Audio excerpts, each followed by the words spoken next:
இன்றைக்கி என்ன சமையல் வாங்க பார்க்கலாம். மணி வந்து 1 மணி. நான் அதுக்குள்ளே இன்றைக்கி சீக்கிரமே சமைச்சிட்டேன். சுட சுட சாதத்துக்கு ஊற்றிக்கிறதுக்கு ரசம் தான் வச்சுருக்கேன். தேங்காய் பால் ஊற்றி தேங்காய் பால் ரசம் வச்சுருக்கேன்.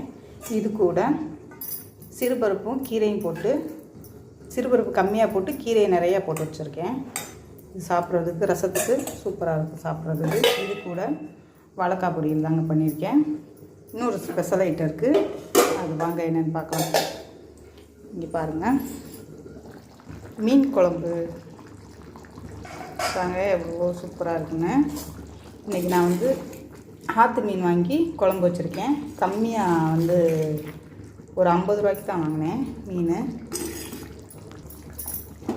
இதில் கொஞ்சமாக தேங்காய் ஊற்றிடலாம். தேங்காய் ஊற்றும்போது ரொம்ப சூப்பராக இருக்கும். அவ்வளோதான் எங்கள் வீட்டில். உங்கள் வீட்டில் என்ன?